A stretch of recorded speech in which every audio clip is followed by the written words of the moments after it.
Hi friends, happy Monday. I hope you're doing fantastic. As we barrel toward Christmas, I hope you are finding some peace and solitude along the way, especially if you're a believer. It's so important to take time out and really sit and reflect on what Christmas means to you.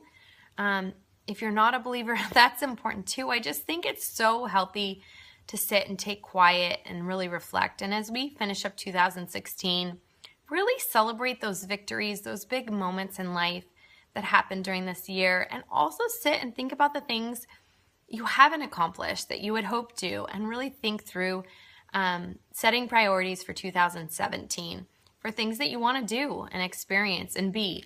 So take time out to do that because it's so, so important. And for me, what I've learned this season, or what I've really taken to task, is simplicity, scaling back so that I could really take time to do that. Because there are only so many hours in the day, friends, and we have to reprioritize. If we want something different, we've got to make life different. Sometimes we have to take steps that are hard.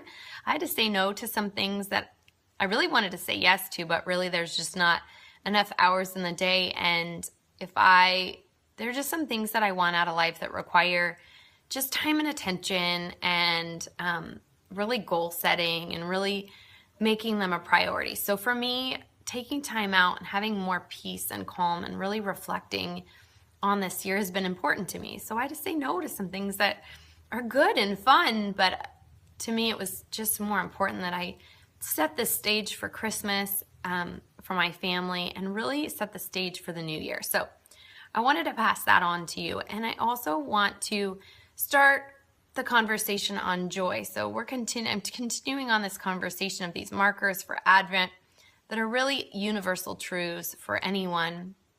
But as believers, as Christians, I think they're critically important for us to wrap our minds and hearts around. And today it is joy. And this year for me has been one of massive discovery about joy. There's a lot that logically I've known, but until the rubber meets the road and you're forced to make choices to live what you believe, that's really what this year and maybe the last couple of years have been for me, is really not just knowing it at a mind level, but really living it. And so I'm going to frame this conversation through my story because I know it well, and I just feel like joy is something that is something that I've learned to the core of who I am this year. And we often confuse joy and happiness for one another. And for years I've known happiness is a temporal thing. It's really dictated by circumstance. I've known that. And joy is so much more. It's not tied to circumstances. I've known that. But it's another thing when you're forced to live what you believe. Joy is this deeper reality, not dictated by what happens in your life, because there's so much outside of our control.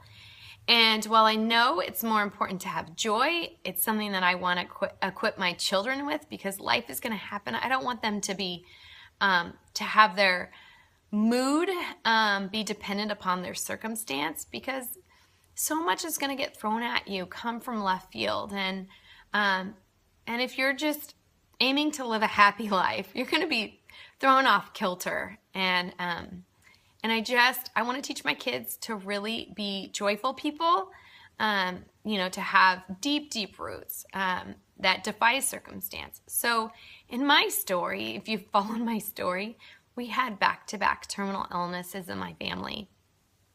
And so talk about circumstances and having to make a choice. Am I going to allow those circumstances to dictate how I feel? Happiness? Are they going to dictate my happiness? Or am I really going to rely on this deeper reality that there's so much more to life than this? And even those circumstances are my reality. Do I believe in something bigger? Do I believe that I'm okay, even though those things have come my way? And I truly felt there was a moment in time where I was pretty angry at the second diagnosis, pretty broken hearted, and I think those are valid and real, and I feel like processing all of those emotions are necessary. So I don't want to discourage people from being real, because being real is super important, and I value that immensely. Hopefully you see that I'm an authentic person, but I think in my life, at least, there was a place where I had to choose joy. Doesn't mean that the circumstances were, that I had to have this airy fairy like happy feeling about them. The reality was the situations were less than ideal, and they had a lot of wreckage, and they were awful. They caused a lot of sad emotions.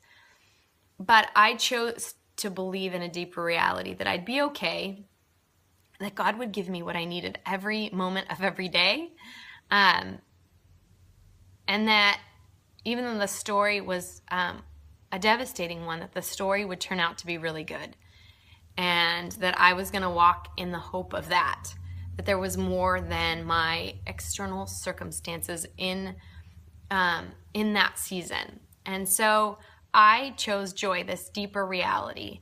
I basically just kind of embrace this.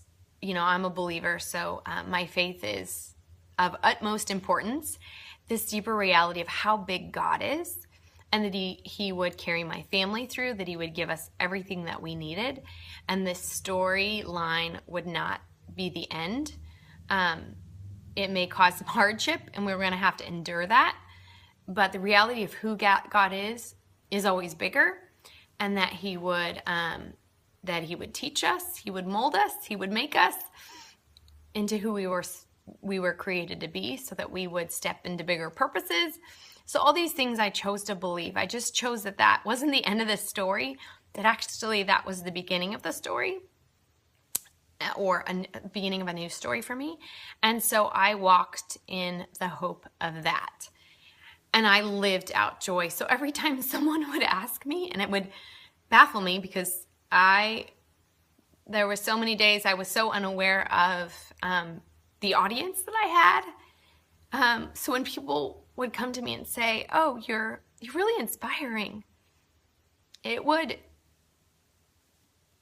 kind of take my breath away, because I was just trying to live my life. And but that's joy, right? That's joy on display. It's this deeper reality than your circumstances.